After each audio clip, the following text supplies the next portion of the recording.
नमस्कार सभी को। और मैं डॉक्टर सुमित डुकिया। और आज मेरे साथ हमारे एक एक्सपर्ट हैं जो भारत में वन्य जीव पर्यटन और ग्रामीण परिवेश में पर्यटन पर्यटन के ऊपर पिछले करीब 10 साल से पर्यटन व्यवसाय से जुड़े हुए हैं। और इन्होंने ऑफ बीट ट्रैक्स, मतलब ऐसी जगहें जहाँ पे बहुत कम लोग जाते हैं, उन एरियाज को इन्होंने एक्सप्लोर किया है। और बहुत अलग अलग लोगों के साथ में इनका काम रहा है, जिसमें इन्होंने लोगों को मोटिवेट किया है।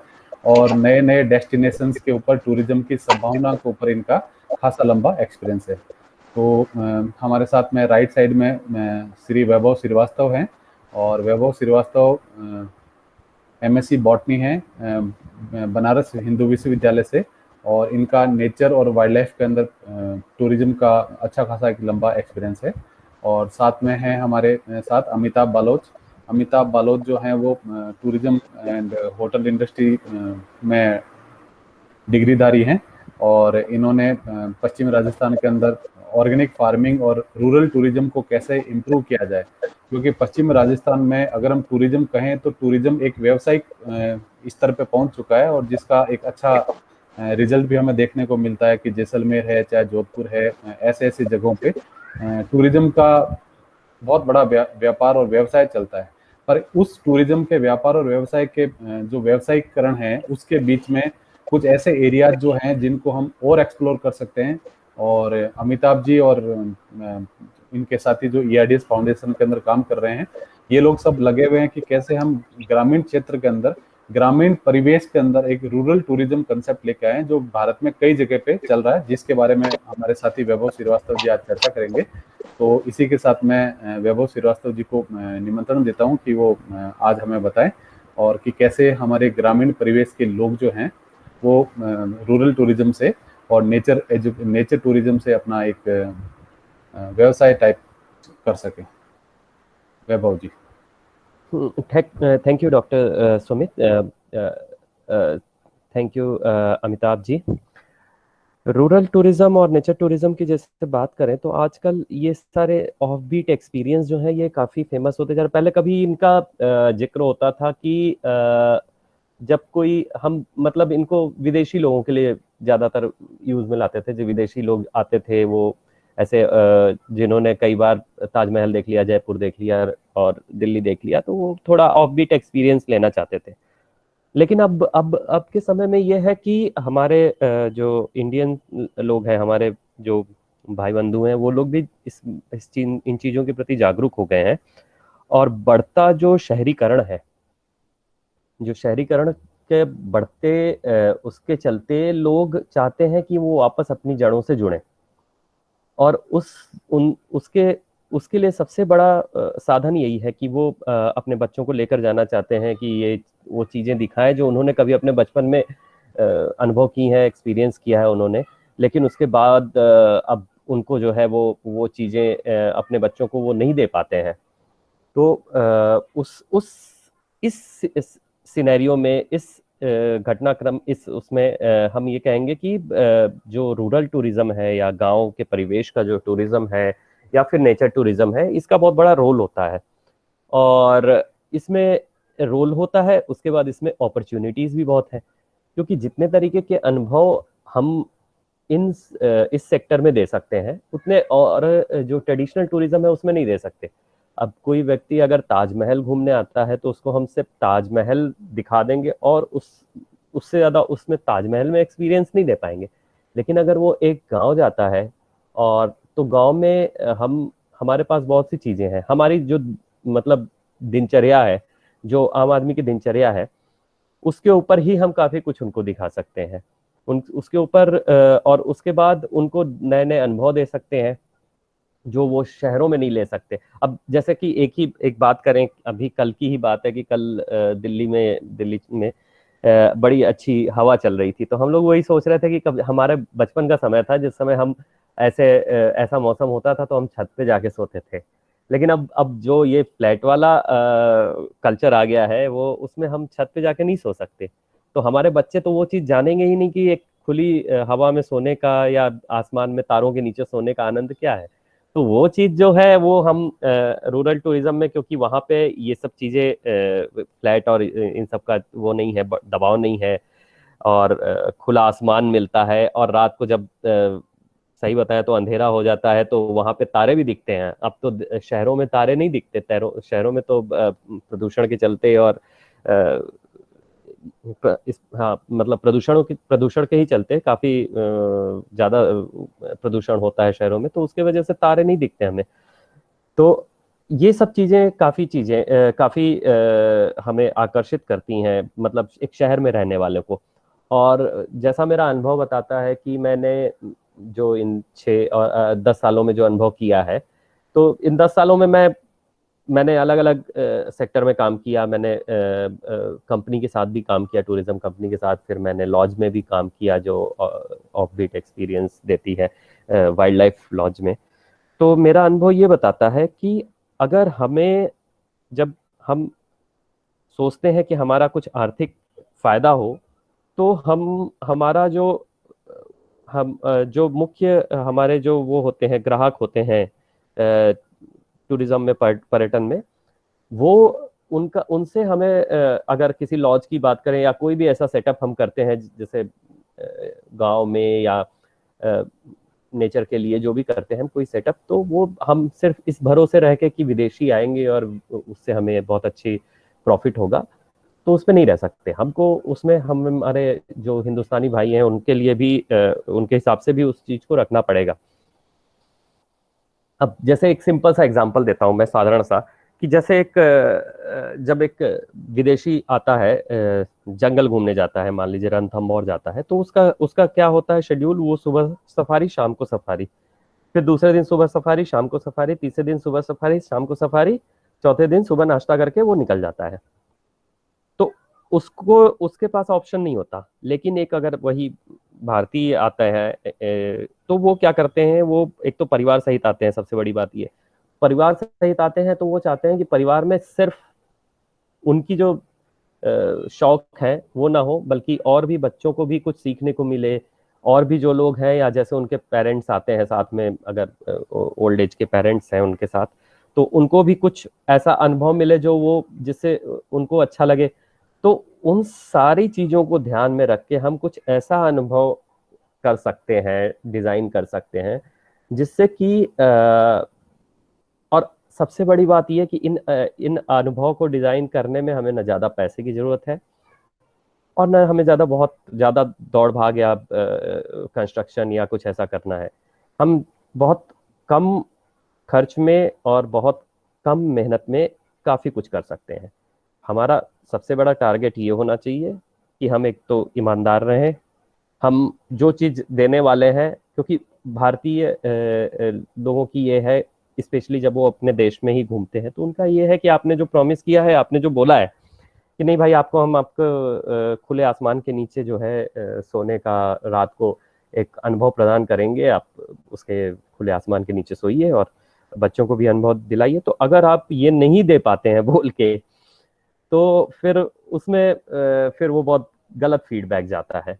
तो उनका ये है कि बस आपने जो बोला, आपने अगर एयर कंडीशन बोला है तो एयर कंडीशन चाहिए, लेकिन अगर आपने बोला है कि ऐसे ही हम प्राकृतिक उसमें रहते हैं और हम एयर कंडीशनिंग करके वहां पे एनवायरनमेंट को खराब नहीं करना चाहते, तो वो समझते हैं और इस तरीके से वो पूरा वो इंजॉय करते हैं उस परिस्थिति को। तो मैंने कभी एक छोटी सी एक प्रेजेंटेशन बनाई थी जिसमें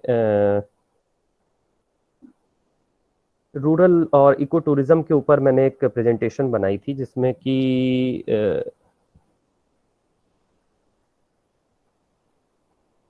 कि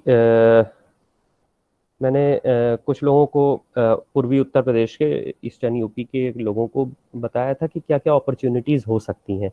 तो मैं थोड़ा सा कुछ स्लाइड आपके साथ शेयर करना चाहता हूँ मैं उसको। तो ये मैंने बनाया था, इसमें थोड़ा बहुत हमने इको टूरिज्म और सस्टेनेबल टूरिज्म, अगर आपको सस्टेनेबल टूरिज्म के बारे में समझ में आता होगा, सस्टेनेबल वर्ड आजकल बहुत वो हो गया है। सस्टेनेबल टूरिज्म का मतलब ये कि आप जिस चीज को सस्टेन कर सकें, मतलब अगर आपने आज ही सारे रिसोर्सेज यूज कर लिए और वो चीज खत्म हो गई, फिर आपको मूव करना पड़ेगा दूसरी जगह। तो हम ऐसा क्यों ना करें कि रिसोर्सेज रिसाइकिल भी होते रहे और हमको रेगुलर वो मिलते रहे। तो सस्टेनेबल का सिंपल सा यही मतलब है कि हम लॉन्ग टर्म यूज। तो ये कुछ एक इसमें इनकी परिभाषा है जिसमें कि सस्टेनेबल और इको टूरिज्म को इन्होंने डिफाइन किया हुआ है। इस ये आपको इंटरनेट से भी मिल जाएगा, हमारा इससे उतना मतलब नहीं है। इसमें सस्टेनेबल टूरिज्म का ये मतलब है कि tourism that takes full account of its current and future economic, social and environmental impacts. हमको ये देखना है कि आगे भविष्य में हमारा जो टूरिज्म का जो भी हम वेंचर लॉन्च करते हैं, हम कुछ भी शुरू करते हैं, तो उसका इम्पैक्ट क्या होता है, उसका आर्थिक इम्पैक्ट क्या होता है, उसका सोशल मतलब समाज पे क्या प्रभाव पड़ता है, और इन्वायरमेंटल इम्पैक्ट क्या होता है मतलब पर्यावरण पे क्या प्रभाव पड़ता है। और उसी के साथ साथ उसकी जो विजिटर्स की रिक्वायरमेंट है, जो उनकी जो घूमने आ रहे हैं जो पर्यटक हैं उनकी क्या रिक्वायरमेंट है। और उसके बाद आपकी जो होस्ट कम्युनिटीज़ है, मतलब जो आप लोग हैं जो आप अपने पर्यटन कराना चाहते हैं लोगों को, उन सबकी रिक्वायरमेंट भी फुलफिल होनी चाहिए। और ऐसा एडवर्स इम्पैक्ट या बुरा प्रभाव भी नहीं पड़ना चाहिए पर्यावरण, समाज और आर्थिक व्यवस्था पे। तो ये होता है सस्टेनेबल टूरिज्म। सस्टेनेबल टूरिज्म हमारे जो सस्टेनेबल डेवलपमेंट गोल्स कुछ डिसाइड किए गए हैं यूनाइटेड नेशंस और इन सब के द्वारा, जिससे कि जिसमें कि हमारा सस्टेनेबल टूरिज्म जो है उन कई गोल्स को कंप्लीट करने में, उसको पूरा करने में की वो रखता है एक क्या कहें कि वो मतलब उसके द्वारा ये सब हो सकता है। इको टूरिज्म के द्वारा हम सस्टेनेबल डेवलपमेंट गोल्स को पा सकते हैं अगर हम उसको सही तरीके से करते हैं ऑपरेट। मतलब जैसे मैं ही कुछ कुछ लॉजेस होते हैं जो जिन्होंने सिचुएटेड है किसी टाइगर रिजर्व के बगल में या किसी नेचुरल एरिया के बगल में, और वहाँ पे फिर वो रात को डीजे चला रहे हैं, डांस कर रहे हैं लोग, उसके बाद फिर नाइट में ऐसे निकल के एनिमल्स को डिस्टर्ब कर रहे हैं। तो वो सब चीज़ें सही नहीं होती, तो वो इन्वायरमेंट पे भी इम्पैक्ट है। उसके बाद सोशल, गांव वाले भी देखते हैं ऐसी चीज़ें तो उनको भी खराब लगता है कि भाई ये क्या, कैसे लोग आ रहे हैं, समाज को दूषित कर रहे हैं और पर्यावरण दूषित कर रहे हैं। तो ये सब चीज़ें होती हैं।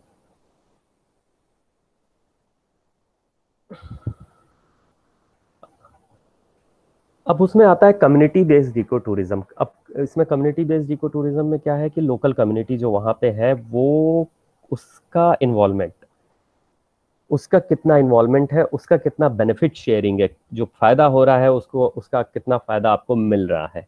और उसके बाद आपका मतलब रेगुलर उससे क्या सोशल इम्पैक्ट पड़ रहा है और ये सब चीज़ें, और क्या रोल है एक्चुअल में आपका। तो ये कम्युनिटी बेस्ड इको टूरिज्म एक वर्ड आया है, CBET।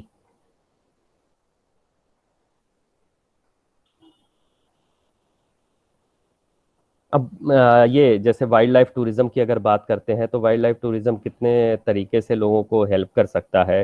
ये सारे संस्थाएं हैं, ऑर्गेनाइजेशन हैं जो वाइल्ड लाइफ टूरिज्म के नाम पे मतलब वाइल्ड लाइफ टूरिज्म को सपोर्ट करती हैं। और उनको इनके सपोर्ट से वहाँ टूरिज्म भी हो रहा है, लोकल कम्युनिटीज को भी फायदा हो रहा है और इनको भी फायदा हो रहा है। इसमें ERDS फाउंडेशन भी है आपके, और ढोक है आपका रणथंभौर में, उसके बाद आपका टाइगर वॉच है रणथंभौर में। ये 2-3 ऑर्गेनाइजेशन जो है राजस्थान में है। वाइल्ड लाइफ SOS है यहाँ अपना आगरा में, मथुरा में। एक मैं आपसे रिक्वेस्ट करूंगा, एक बार वापस आप जाइए थोड़ा, हाँ, एक है ना आप टू लाइंस आप सब पे बताइए। वाइल्ड ऑटर्स जहाँ तक मुझे पता साउथ इंडिया में है कहीं पे ये वाइल्ड गोवा में, ऑटर्स। अच्छा, गोवा में वाइल्ड है। ऑटर्स, तो हाँ ये हाँ। वाइल्ड ऑटर्स गोवा में और क्या मतलब काम करती है? वाइल्ड डॉटर्स ने बड़ा अच्छा कॉन्सेप्ट निकाला है इनका। ये है कि दिन में आप हमारे साथ थोड़ी देर आप हमारे साथ काम करो, हमारे साथ एक वॉलंटियर वर्क करो। वो ऑटर से रिलेटेड हो सकता है या बर्ड से रिलेटेड हो सकता है, ये गोवा बेस्ड है, बर्ड से रिलेटेड हो सकता है। उसके बाद आप शाम को आप फ्री हो, आप अपना गोवा में जहाँ भी घूमते हो घूमो, और आप खाने को दिया जाएगा। तो एक इनका इनका ये बहुत अच्छा कॉन्सेप्ट है।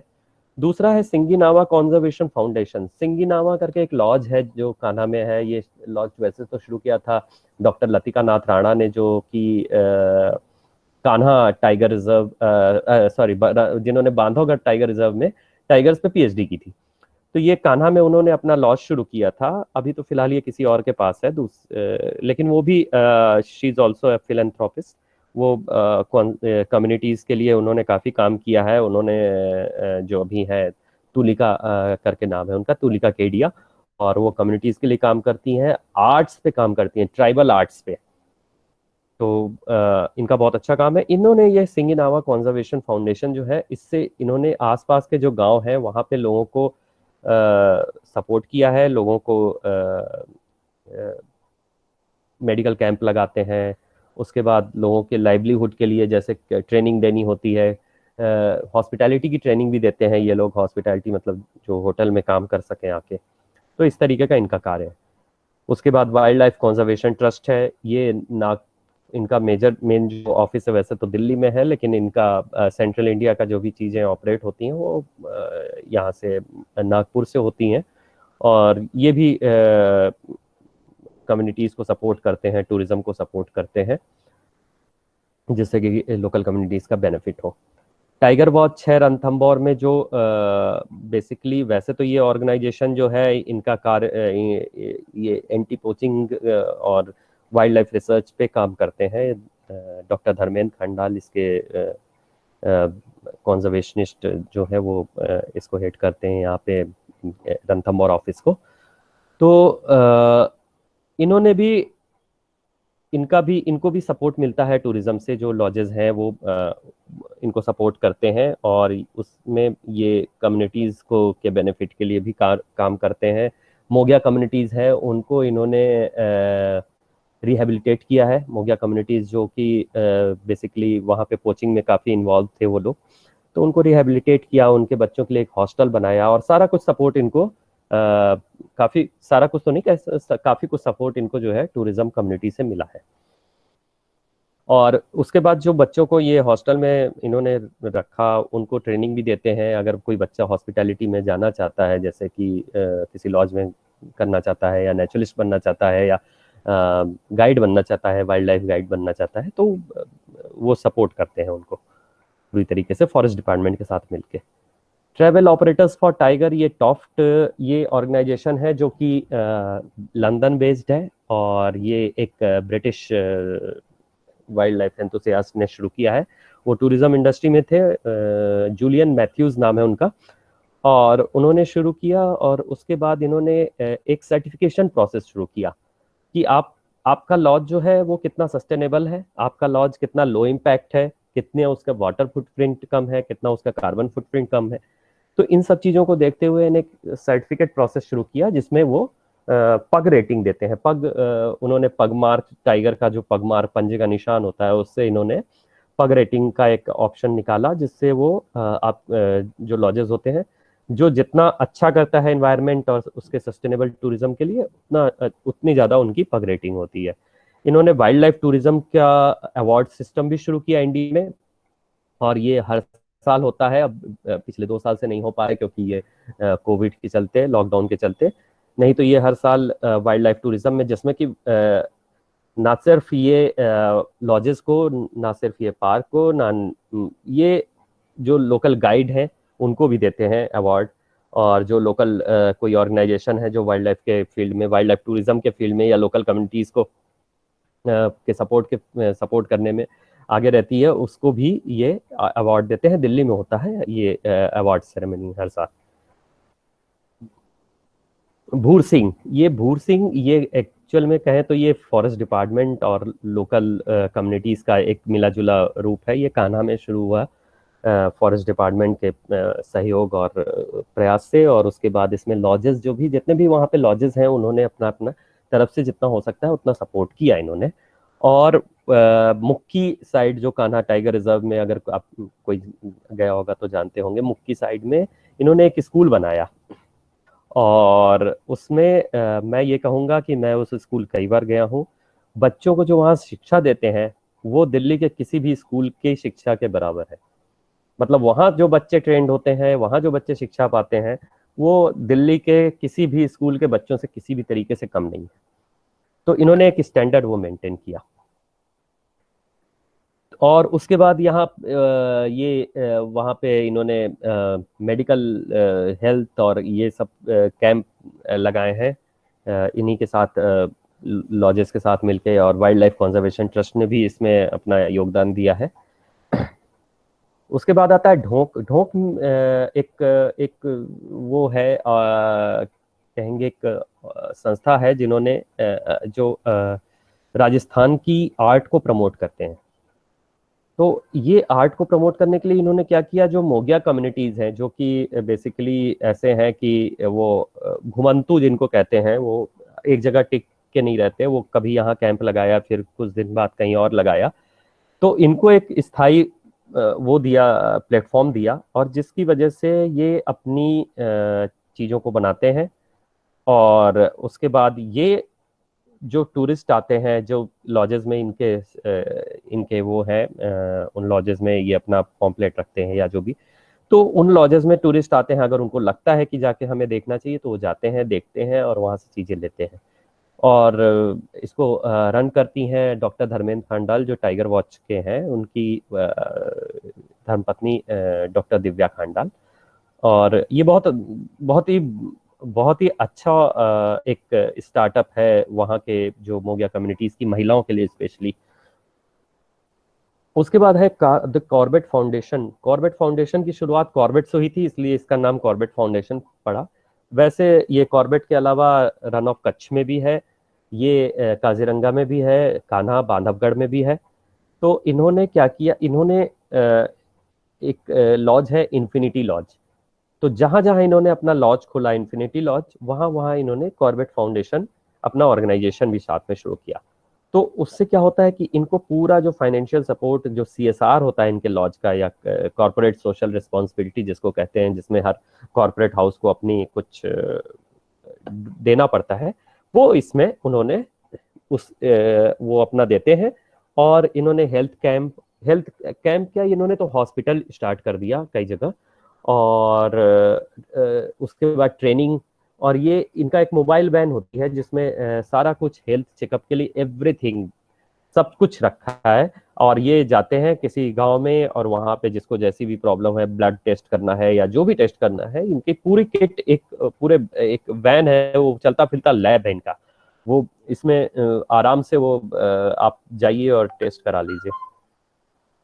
उसके बाद आता है ये कॉर्बेट फाउंडेशन शुरू किया है श्री दिलीप खटाऊ जी ने, जो national board for wild life के मेंबर भी रह चुके हैं, और इन्होंने कंजर्वेशन कॉर्पोरेशन ऑफ इंडिया का कॉन्सेप्ट दिया था। तो इनका भी बहुत अच्छा कार्य है। उसके बाद आता है वाइल्ड लाइफ SOS जो है। वाइल्ड लाइफ SOS ने जितने भी एनिमल्स थे, वो सर्कस में थे या फिर ये शुरुआत इन्होंने की थी मदारी भालुओं से, जो मदारी जो लेके घूमते हैं भालुओं को, तो वो बड़ी बुरी अवस्था में रहते हैं। एक्चुअल में उनका एक तरीके से वो टॉर्चर है, होता है उनका, जो हम डांस देखते थे भालुओं का, वो एक उनका टॉर्चर होता था। और इस चीज को देख के इन्होंने ये एक स्टार्ट किया, इन्होंने एक रेस्क्यू सेंटर बनाया आगरा के पास। आगरा के पास एक कीथम लेक है, जो कि एक सेंचुरी, बर्ड सेंचुरी है। उसके पास फॉरेस्ट एरिया था, जिसमें प्रदेश फॉरेस्ट डिपार्टमेंट के साथ सहयोग से इन्होंने अपना एक सेटअप बनाया है। और मैं ये कह सकता हूँ कि वो एकदम वर्ल्ड क्लास लेवल सेटअप है उनका।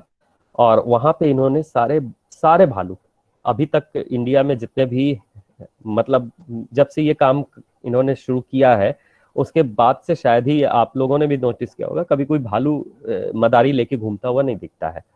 और अगर दिखता है आपको तो आप इनको इन्फॉर्म भी कर सकते हैं।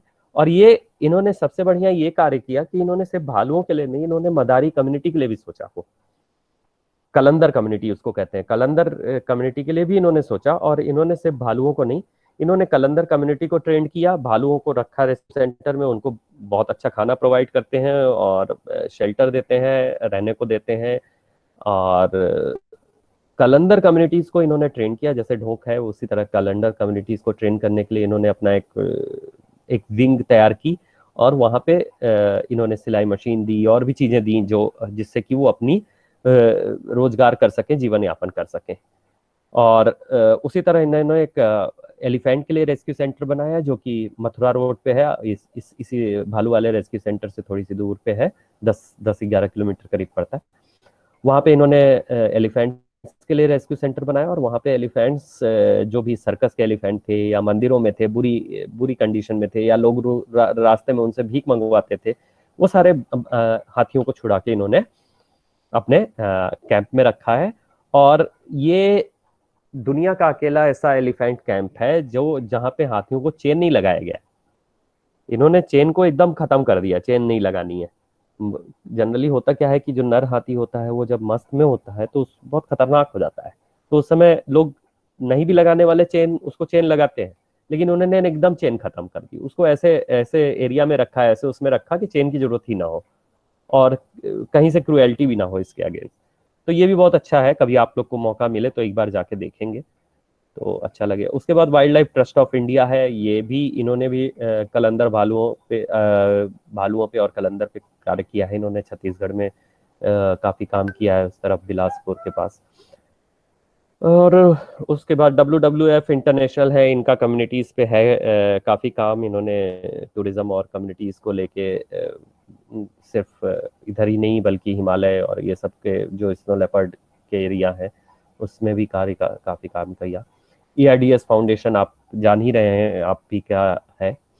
तो इस तरीके से ये जो भी ऑर्गेनाइजेशन है जो भी वन्य जीवों के लिए कार्य करते हैं, उनको या तो उनको सपोर्ट मिलता है टूरिज्म से या वो टूरिज्म को सपोर्ट करते हैं या दोनों कार्य करते हैं।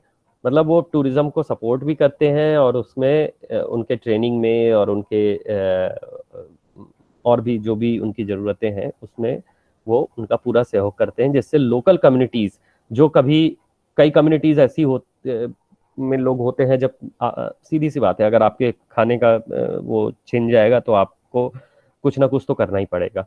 तो कई बार लोग गलत कार्यों में हो जाते हैं लिप्त, जैसे शिकार करते हैं।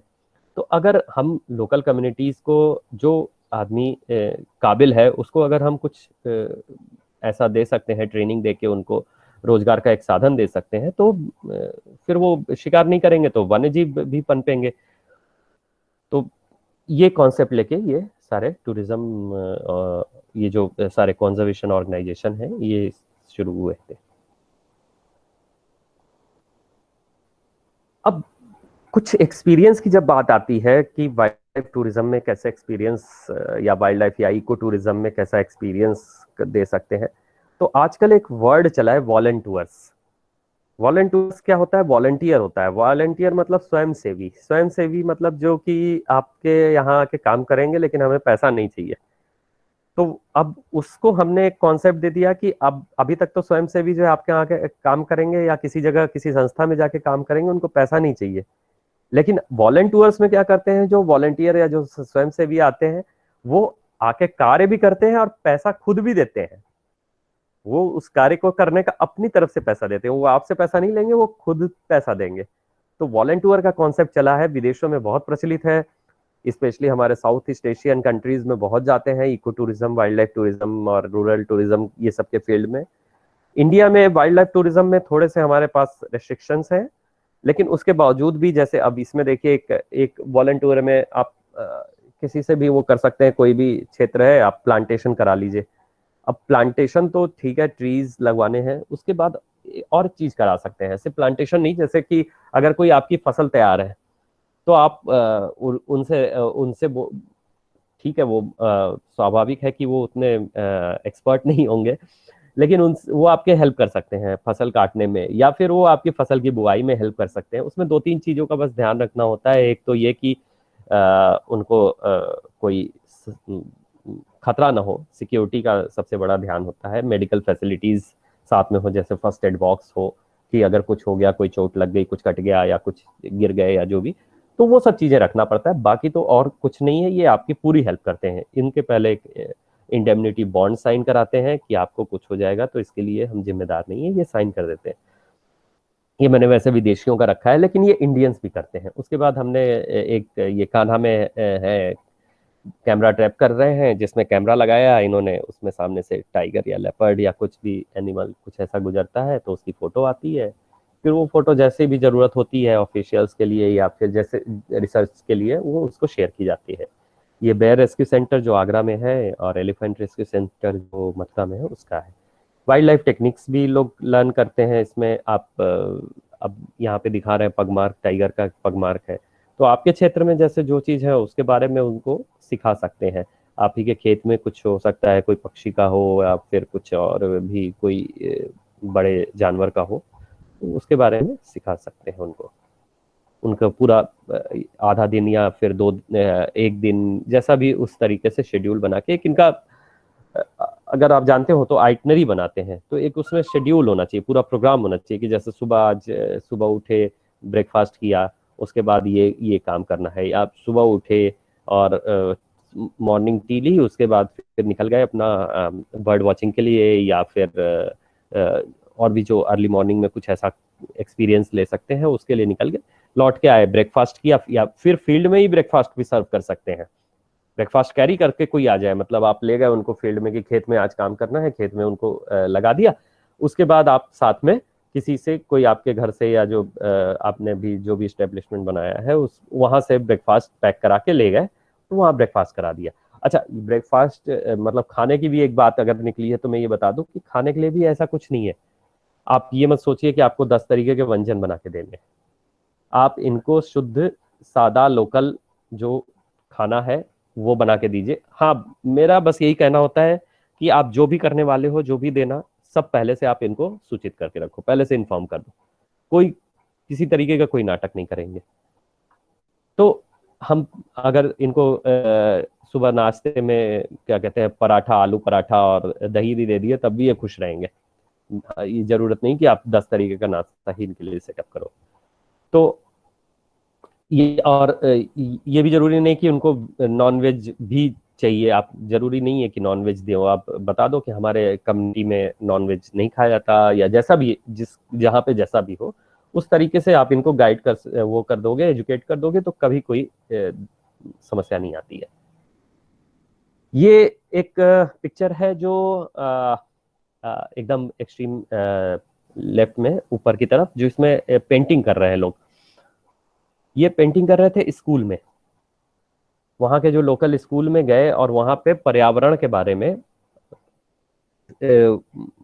पेंटिंग इनको कराई गई कि पर्यावरण के बारे में बच्चों को एजुकेट करने के लिए, बच्चों को शिक्षित करने के लिए आप अपनी तरफ से। उससे क्या हुआ कि एक तो वो स्कूल की खूबसूरती निखर गई और बच्चों को अपने क्लासरूम में ऐसा सुंदर चित्र और ऐसे संदेश, मैसेज मिले तो उनको भी अच्छा लगा, इनको भी अच्छा लगा कि इन्होंने कुछ कार्य किया उसके लिए। उसके बाद यहाँ पे आप देख रहे हैं कि लोग यहाँ लोगों से इंटरेक्ट कर रहे हैं, लोगों से मिल रहे हैं, स्कूल जा रहे हैं, बच्चों से मिल रहे हैं, बच्चों से बात कर रहे हैं। तो ये सब सारा कुछ वॉलंटियर्स में कर सकते हैं। अब जो इंडिया में एग्जाम्पल है सीबीईटी के, उसमें जैसे है सिक्किम में एक कंचनजंगा कंजर्वेशन कमेटी है, जिन्होंने वहाँ पे कम्युनिटी बेस्ड टूरिज्म को स्टार्ट किया। कोई भी ऑर्गेनाइजेशन, जैसे आपके साथ ईआरडीएस जुड़ा हुआ है, तो वैसे ही और भी ऑर्गेनाइजेशन जुड़े हैं जिन्होंने चाहा कि लोकल कम्युनिटीज को टूरिज्म से कुछ फायदा हो सके। और उसमें सबसे बड़ी बात ये होती है ना, जब कोई ऑर्गेनाइजेशन जुड़ा होता है तो कई बार होता है कि टूरिज्म का नाम बड़ा खराब हो जाता है, क्योंकि जिसको हम बोलते हैं मशरूमिंग ऑफ लॉजेस। तो होता है कि बगैर प्लानिंग के और बगैर उसके कई ऐसे लॉजेस खुल गए जिनके ऊपर कोई कंट्रोल नहीं है, या जिनका जो मनमाना अपने वो कर रहे हैं। तो अगर कोई ऑर्गेनाइजेशन होता है तो वो आपको कदम कदम पे गाइड करता रहता है चीज़ों को, कि नहीं भाई, हम अगर ये हम करेंगे तो इससे हमारा मैसेज भी खराब जाएगा और लोग पसंद भी नहीं करेंगे, और फिर आगे आने वाले समय में समस्या भी हो सकती है, वन विभाग की तरफ से हो सकती है समस्या, या कोई भी उस तरीके से समस्या हो सकती है। तो उन सब चीज़ों को ध्यान में रखते हुए हमें जो भी अपना ऐसा कार्य करना है उसको हमें पूरा इनके गाइडेंस में, इनके सहयोग से करना है, और उसके बाद हमें जो है पूरी तरीके से ईमानदार रहना है, पर्यावरण के लिए ईमानदार रहना है, अपने लिए रहना है, और आने वाले टूरिस्ट के लिए रहना है। होम स्टे एक बहुत बड़ा ऑप्शन है जो कि शुरू हुआ था इंडिया में हिमालयाज में, मतलब हिमालय पर्वत में सबसे पहले होम स्टे की शुरुआत हुई थी, जिसमें कि लोगों ने अपने घर के 1 या 2 कमरों को टूरिस्ट के लिए देना शुरू किया और लोग आके वहां रहने लगे। और वही जैसा मैंने बताया, सिंपल घर का खाना। और यहाँ पे हिमालय में तो फिर पानी की भी दिक्कत थी वहाँ पे, तो पानी के लिए इन्होंने मतलब अब ऐसा भी नहीं कि आपके जो अच्छे अच्छे होटल्स में वो वॉशरूम में जो सारी फैसिलिटी होती है, कुछ नहीं, एकदम बेसिक इन्होंने वॉशरूम भी बनाया, वो भी यूज करते हैं। तो एक्चुअल में क्या होता है ना, जब हम टूरिस्ट को बताते हैं कोई चीज के, कोई अनुभव के बारे में, कोई एक्सपीरियंस के बारे में, तो वो उस एक्सपीरियंस के लिए आता है, वो लग्जरी के लिए नहीं आता है। उसकी वो तो घर पे उसको सब कुछ मिल रहा है। लेकिन जब हम उसको एक्सपीरियंस के बारे में बताते हैं, कुछ अनुभव के बारे में बताते हैं, तो हम उसका फोकस ये होता है कि वो ज्यादा से ज्यादा उस एक्सपीरियंस को ले सके। तो उसमें कोई दिक्कत नहीं होती। साफ सफाई सबसे बड़ी जरूरत होती है किसी भी टूरिस्ट की।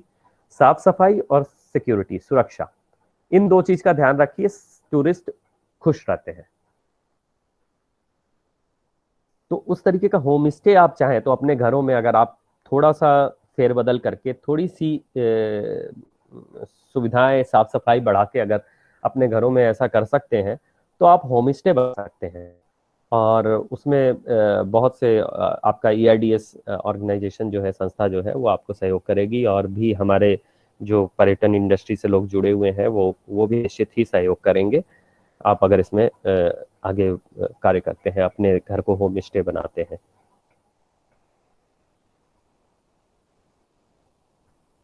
इसी तरह बिनसर वाइल्ड लाइफ सेंचुरी में भी होम स्टे बने हुए हैं। वहाँ पे एक गांव में कुछ घरों को होम स्टे में बना दिया है, और सारे में कोई ना कोई ऑर्गेनाइजेशन जुड़ी होती है जो कि उनको गाइड करती है।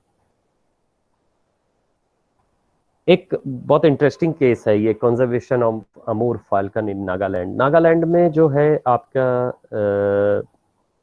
अमूर फाल्कन जो है एक पक्षी है, एक बर्ड है, जो माइग्रेटरी बर्ड है, जो दूर देश से आती है और यहाँ पे थोड़ी दिनों के लिए रुकती है। तो ये लाखों की संख्या में आते हैं। और जब ये आते हैं लाखों की संख्या में, तो उस समय क्या होता है कि नागालैंड में लोग इनका शिकार करते थे और शिकार करके इनको बेचते थे या खाते थे। अब जब कुछ संस्था वहां पहुंची, उन्होंने देखा कि ऐसा हो रहा है, तो उन्होंने वहां लोगों को जागरूक करना शुरू किया, लोगों को जागरूक किया। और आज वो जो लाखों की संख्या में पक्षी आते हैं, वो एक टूरिज्म इवेंट बन गया है। लोग उनको देखने आते हैं, खाने नहीं आते, खरीदने नहीं आते, उनको देखने आते हैं। और देखने आते हैं तो उनकी लाखों में कमाई भी होती है वहाँ के लोगों की। जो उन अब इतने लोग आएंगे तो वो सीधी सी बात है, लोकल लोगों को ही उसका फायदा मिलेगा। तो ये एक बहुत बढ़िया एग्जाम्पल है। और उसके बाद से अब इनका अमूर फाल्कन का जो है शिकार ही बंद हो गया एकदम। Eagle nest wild life sanctuary है जो आपके अरुणाचल प्रदेश में पड़ती है। वहां पे भी इसी तरह कम्युनिटी को इन्वॉल्व करके, उनको ट्रेनिंग देके, उनको गाइड बना के, बर्ड गाइड बना के, उनके इस तरीके की एक वो शुरू किया गया। पेरियार साउथ इंडिया में, वहां पे भी लोकल कम्युनिटी को इन्वॉल्व करके शुरू किया गया। तो ये सारा कुछ ये रहा कि ये कम्युनिटी जो है अगर आप शुरू करें। एक दो चीजें और मैं बताना चाहता हूँ। एक बार हाँ आप PPT हो गया पूरा? हाँ हाँ हाँ, उसको क्लोज स्टॉप वो करेंगे आप, नहीं तो क्या? हाँ, अब आपका स्क्रीन पूरा हो गया। यस। तो एक चीज और बताना चाहता हूँ। जैसे मैंने 1-2 लॉज देखे हैं। एक लॉज है यहाँ पे पन्ना टाइगर रिजर्व में। पन्ना टाइगर रिजर्व जो है वो विंध्य श्रृंखला में, विंध्य श्रृंखला जो कि इधर से आपके क्या कहते हैं, बिहार से शुरू होके और गुजरात तक गई हुई है, शायद गुजरात तक गई, और वो राजस्थान होते हुए जाती है। आपके रणथंभौर में भी विंध्य श्रृंखला है। तो विंध्य में जो सागौन के वृक्ष हैं, वो शायद मेरे ख्याल से पन्ना टाइगर रिजर्व उनकी आखिरी लिमिट है, और बहुत खूबसूरत जंगल है वो। तो पन्ना टाइगर रिजर्व में एक बहुत फेमस बायोलॉजिस्ट है, टाइगर बायोलॉजिस्ट, जिन्होंने टाइगर पे काफी काम किया हुआ है, डॉक्टर रघु चंदावत, उन्होंने एक लॉज बनाया है और उस लॉज का नाम है सराय तोरिया। और पन्ना में मैं ये बता दूं कि गर्मी इतनी भयानक पड़ती है कि मार्च के बाद कोई कोई होटल और कोई लॉज जो है वहां पे किसी टूरिस्ट को कैटर नहीं करता। कैटर नहीं करता मतलब कोई टूरिस्ट नहीं लेते अप्रैल मई में, क्योंकि पूरा रॉकी है और बहुत भयानक लू चलती है, गर्मी पड़ती है। इन्होंने क्या किया, वहां के सारे होटल लॉजेस में एयर कंडीशनिंग है, इन्होंने अपने होटल में एयर कंडीशनिंग नहीं रखी। इन्होंने थिक मोटी दीवार बनाई और दीवार में उन्होंने एक मोटी परत जो है वो मिट्टी की रखी ऊपर से। उसकी वजह से क्या हो गया, इंसुलेशन हो गया उसका, और इंसुलेशन की वजह से अंदर गर्मी नहीं जाती और ठंड में अंदर ज्यादा ठंड नहीं जाती। तो अंदर मैं खुद रुका हुआ हूँ वहां पे, तो अंदर बहुत कंफर्टेबल। उसके बाद इन्होंने जो अपने वॉशरूम बनाए, जो बाथरूम बनाए, उसमें इन्होंने इस तरीके से बनाया कि पानी की बर्बादी ना हो। अब क्या होता है, आपने जैसे देखा है कि कई लॉजेस में जो होता है या होटल में जो एक बाथ टब बना देते हैं, बाथ टब बना देते हैं, उसके बाद स्विमिंग पूल होता ही है। तो ये सब जो होते हैं इनमें पानी की बहुत बर्बादी होती है। स्विमिंग पूल में तो फिर भी रिसाइकिल कर सकते हैं, लेकिन बाथ टब का पानी रिसाइकिल नहीं करते, वो तो सीधे नाली में ही जाता है। तो पानी की बहुत बर्बादी होती है, और ऐसी जगह पे जहाँ पानी की दिक्कत हो वहां पानी की बर्बादी कहीं से जस्टिफाई नहीं होती। तो इन्होंने बाथ टब नहीं बनाया, लेकिन इन्होंने सारा सेटअप ऐसा किया कि जिसकी वजह से पानी कम से कम बर्बाद हो। और सबसे आश्चर्य की बात यह है कि इनके यहाँ टूरिस्ट आते हैं और शायद जितने लॉजेस हैं वहां पे सबसे ज्यादा टैरिफ भी इनका है और टूरिस्ट रुकते हैं इनके यहाँ। तो इन्होंने जो अनुभव दिया लोगों को, जो बताया कि हम कैसे कम खर्च में और कम बजट में एक अच्छा अनुभव दे सकते हैं, और पर्यावरण जिससे पर्यावरण को नुकसान भी नहीं हो रहा है। इनके लॉज में से नीचे से एक नदी का एक चैनल, एक रास्ता, एक वो जाता है, नाला टाइप का जाता है, और बरसात में वो थोड़ा ऊपर तक आ जाता है। उसमें इनके लॉज में मगरमच्छ भी दिख जाते हैं तो बरसात के समय में तो इन्होंने एकदम कुछ सब कुछ खुला रखा, और वेजिटेशन नेचुरल है वहां पे, कुछ इन्होंने आर्टिफिशियल नहीं बनाया। तो अब इनके पास इतनी ऑप्शन है कि ये अपने लॉज में ही अगर एक बार घुमा दे तो एक सुबह, मतलब एक सुबह क्या, हाफ डे जो है पूरा निकल जाएगा इनके अनुभव, लॉज के अनुभव में। तो इस तरीके का अगर करते हैं। इसी तरह एक लॉज है जो वहां पे है आपके उत्तराखंड में, कॉर्बेट में है। उस लॉज का नाम है वन घाट। वन घाट आपको पहुंचने के लिए 5 किलोमीटर पैदल चलना पड़ेगा अंदर। तो ये क्या करते हैं, ये अपने लोगों को भेज देते हैं, एक दो लोग जाते हैं, वो आपका सामान, अच्छा ये पहले से बता देते हैं कि भाई ज्यादा सामान लेकर मत आइएगा, दिक्कत होगी। तो आपका सामान वो ले लेंगे। उसके बाद वो जो 5 किलोमीटर का रास्ता है, मैं सही बता रहा हूँ, वैसा अनुभव कोई लॉज नहीं दे सकता जैसा वो अनुभव है। लगता है कि आप जंगल पे उसी हाथी और टाइगर के पद चिन्हों पे चलते हुए जा रहे हैं।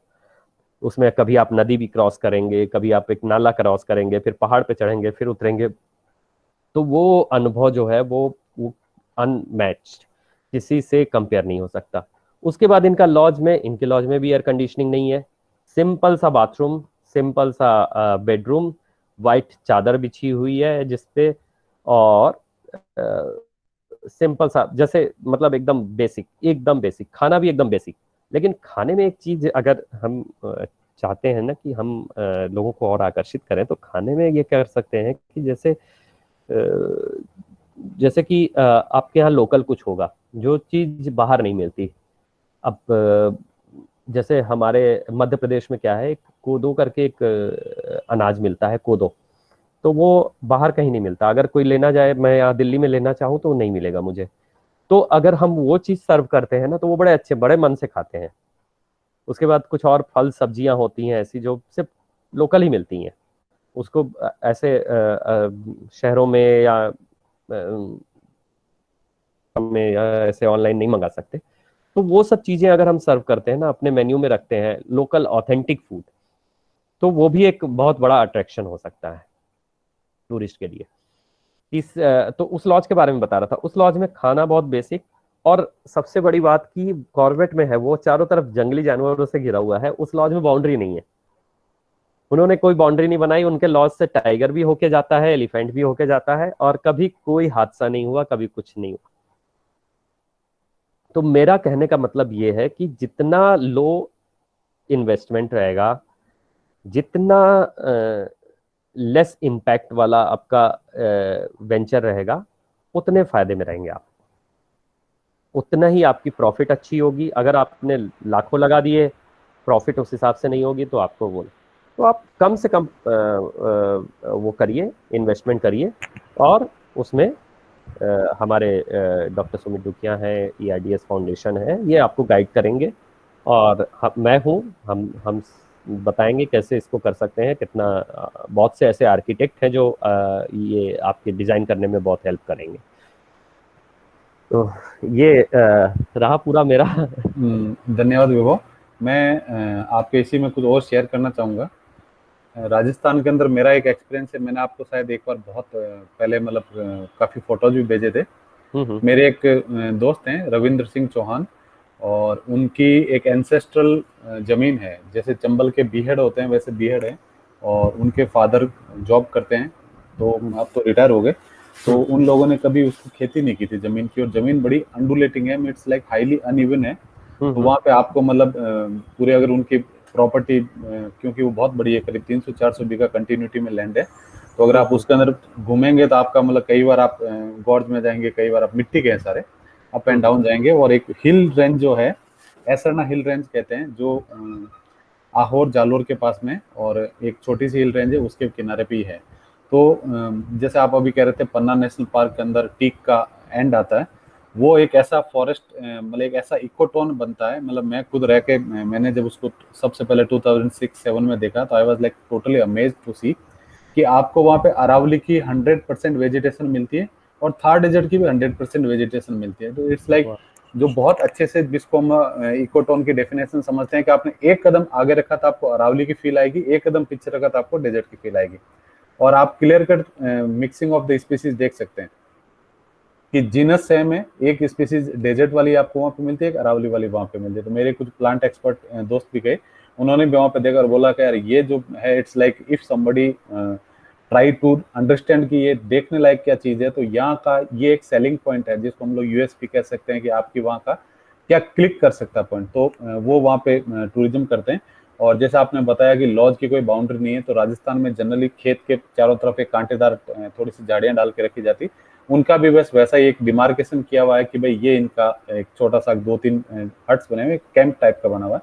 वो लोग बहुत ज्यादा कॉमर्शियली उसको मतलब इट्स लाइक एग्रेसिव मार्केटिंग करके कॉमर्शियली नहीं करते, वो लिमिटेड 5-6 टूरिस्ट इन ईयर वाला कंसेप्ट है, ताकि उनका सस्टेनेबल गार्ड का मेंटेनेंस निकल जाए, अदरवाइज उनके दूसरे अपने काम से हुआ। तो वो लोग खुद खुद अपने लाइक फैमिली गेस्ट टाइप में रखने के लिए करते हैं। उनके कैंप में बैठे बैठे आप जंगल कैट देख सकते हो, डेजर्ट कैट देख सकते हो, डेजर्ट फॉक्स देख सकते हो, हाइना देख सकते हो, लेपर्ड देख सकते हो, सारे आपको। And almost every animal nocturnal है। तो रात आप थोड़ा लेट तक आप बैठिए, और धीरे धीरे आप मतलब वहाँ पे कोई नेचुरल लाइट मतलब जो है वो आर्टिफिशियल कोई लाइट नहीं है, LED लाइट है, वो आप अब लगाइए, पहले वो भी नहीं थी। तो हर हट के ऊपर एक LED पैनल लगा है, अंदर की तरफ एक बल्ब है, क्योंकि लोगों ने कैमरा और ये सब चार्ज करना होता है आजकल, तो ये लोग करते हैं। और ये लोग स्पेसिफिकली नाइट सफारी कराते हैं, क्योंकि एरिया बहुत छोटा है, तो दिन में तो आप पैदल ही ट्रैक करके आ जाओगे। रात को एनिमल्स जब मूवमेंट करना शुरू करते हैं, तब आपको नाइट सफारी करते हैं। और ये जो कैमरा ट्रैप का आपने एक्सपेरिमेंट बताया, तो ये मैंने उनको सजेस्ट किया, वो लोगों ने 2-3 कैमरा ट्रैप रखे हैं, और कैमरा ट्रैप पे वो अपने गार्ड को बोलते हैं कि आज यहाँ पे वहाँ पे, तो बिकॉज वो largely oven by this family है, तो कोई ज्यादा इंट्रूडर आता नहीं है। बाकी ऐसा एक जंगल है, छुपा के कैमरा ट्रैप लगाते हैं, महीने महीने तो कैमरा ट्रैप चलता है। तो एक कैमरा ट्रैप इनके पास में है जिसके अंदर रेटल की फोटो आई है, रेटल जालोर के अंदर, और एक कैमरा ट्रैप के अंदर इनके पास रस्टी स्पॉटेड कैट की भी फोटो आई है। और डेजर्ट कैट और हाइना और नीलगाय, चिंकारा, these are like so common. तो एक छोटा एरिया जिसको हम मतलब जैसे हम लोग जनरली कहते हैं कि हमें एक वाइल्ड लाइफ पार्क डेवलप करना है, एक्चुअली में आप उसको डेवलप मत करिए, आप उसको उसके हाल पे छोड़ दीजिए। आप डेवलपमेंट के चक्कर में आप उसको अनडेवलप कर रहे हो, है ना, विकसित करने के चक्कर में वो एक्चुअल में विकसित नहीं हो रहा है। और वो खराब होता जा रहा है। तो ह्यूमन इंटरवेंशन जो है वो, अगर आपने दही जमाया और दही को आपने, जैसे मेरी मदर कहती है, आपने दही को अगर हिला दिया ला तो दिया। दही नहीं जमेगा। तो कुछ चीज जमने के लिए आपको उसको उसके हाल पे छोड़ना पड़ेगा। छोड़ना।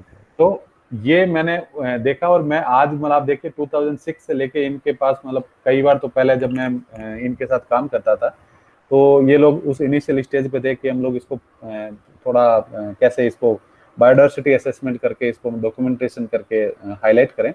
तो उन लोगों ने हाईलाइट किया। आज उनके यूके के कुछ एजेंसीज के साथ में कॉन्ट्रैक्ट हैं। इट्स लाइक वो टूरिस्ट आते हैं सीधे, तो सीधा उन्हीं के पास पहुंचते हैं, और वो एक उनका डेस्टिनेशन होता है जो 5 डेज 6 डेज 7 डेज, पूरी रात अगर आप, if you are in the no moonlight वाले डेज, तो आपने लाइफ में जितने स्टार्स नहीं देखे आज तक, वो सारे आप वहां पे जाके देख सकते हो। सारे स्टार्स आपको दिखते हैं, शूटिंग स्टार्स आपको दिखते हैं, गैलेक्सी बहुत अच्छे से दिखती है, मून राइज, मतलब इट्स लाइक सो ह्यूज। मैं मेरे बच्चे को लेके गया, मेरा बच्चा भाग के अंदर आ गया, बोला पापा इतना बड़ा चांद निकल रहा है। क्योंकि दिल्ली में जब देखते हैं तब तक तो ऊपर चला जाता है, ऊपर चला वो जाता है, जो सही बात पहाड़ है। के पीछे से ऐसे निकल के ऊपर आ रहा है, बोला पापा हाँ ये हाँ। क्या हो रहा है, बड़ा ही चांद उग रहा है। तो ऐसे एक्सपीरियंस जो है वो सिटी लाइफ में, मतलब ये नहीं कि हम मेट्रोज की बात कर रहे हैं, आज के टाउन्स में जो लोग रह रहे हैं, उनके लिए भी ये बहुत रेयर एक्सपीरियंस है कि वो सब देखें।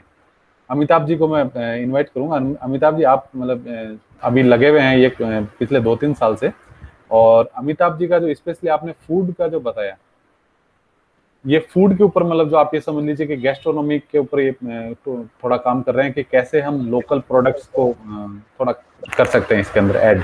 अमिताभ जी, नमस्कार सभी को। देवो जी, आपने बहुत बहुत शानदार सा प्रेजेंटेशन दी है। Thank you Duga ji, thank you. मेरे को आज इन्वॉल्व करने के लिए। अच्छा, बेसिकली अपने क्या, आज हम जिनको आज ये एग्री टूरिज्म और ये सारी बातें कर रहे हैं ना, ये हमारे रूरल जो ग्रामीण इलाके हैं उन्हीं क्षेत्रों के लिए है। तो कई जगह पे ये है कि कई लोगों को ये पता ही नहीं है कि सर टूरिज्म नाम की ये जो परिंदा है, ये टूरिज्म है क्या चीज।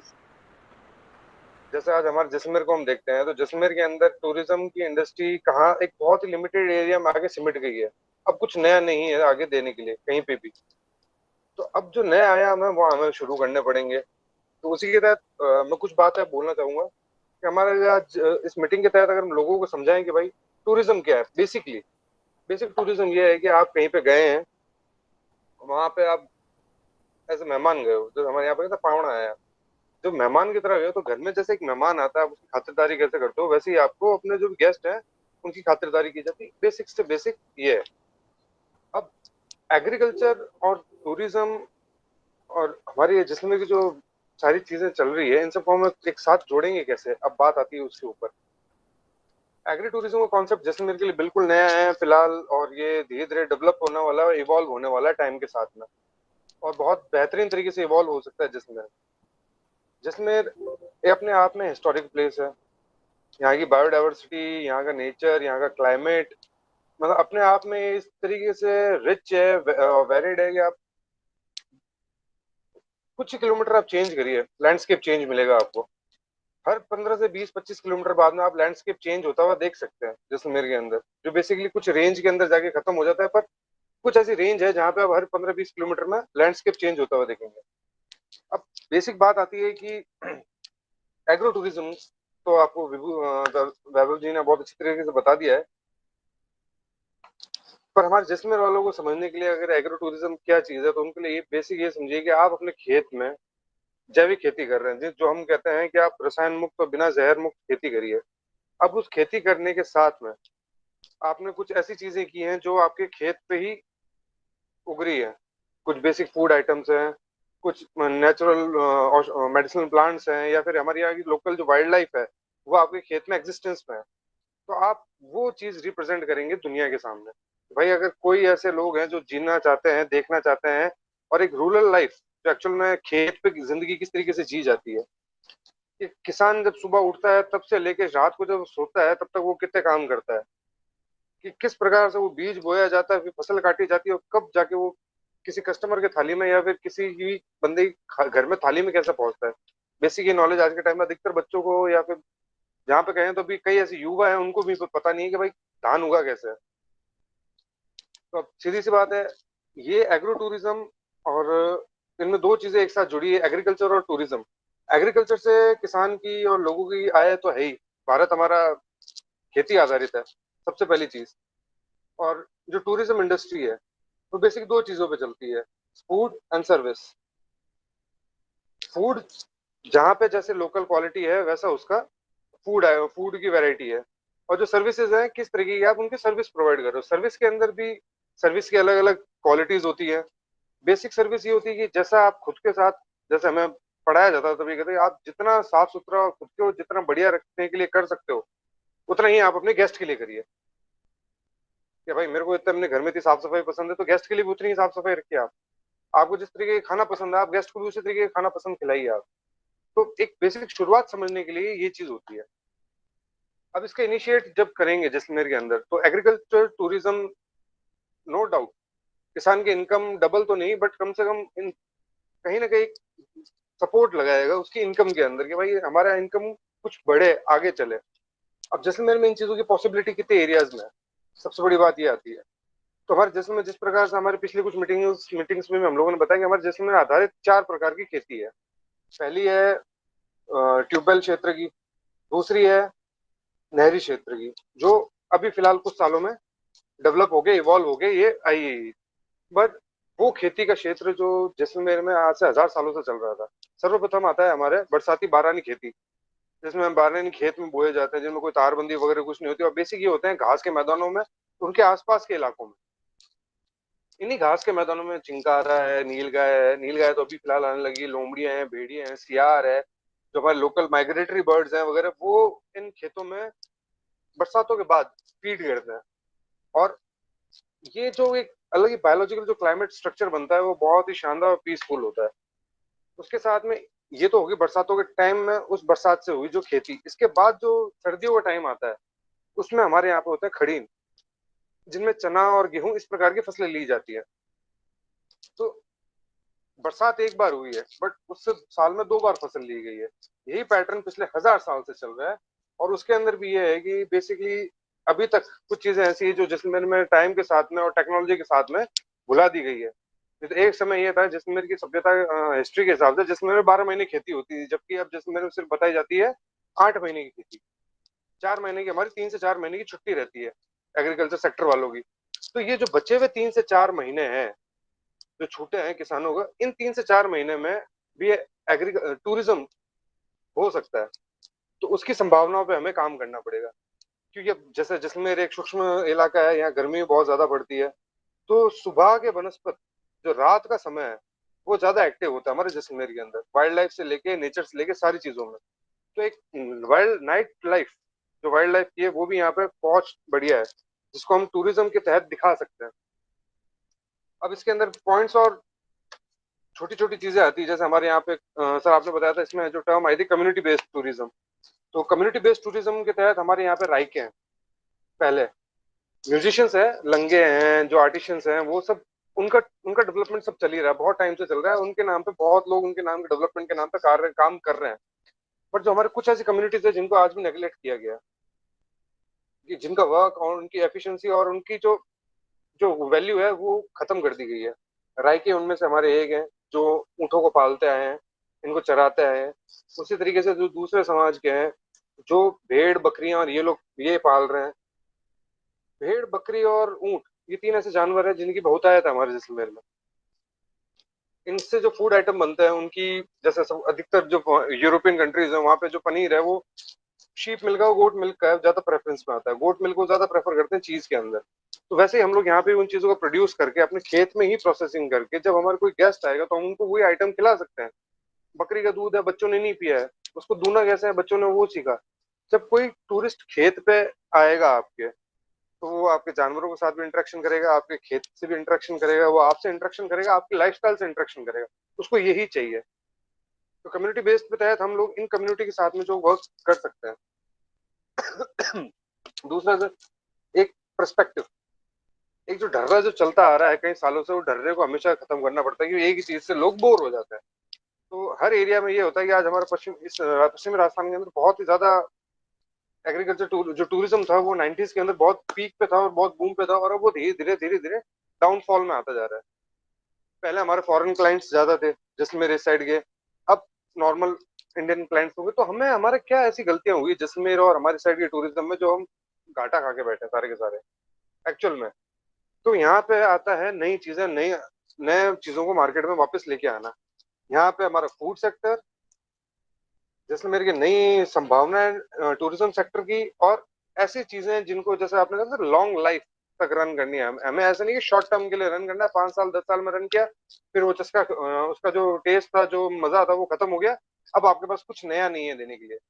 बेसिकली हर वक्त हमारे पास कुछ ना कुछ नया होना चाहिए कि भाई आज ये नया है। और ये ऐसी भी चीज, नयापन भी ऐसा नहीं है कि आप एक बार में सब कुछ दे दीजिए।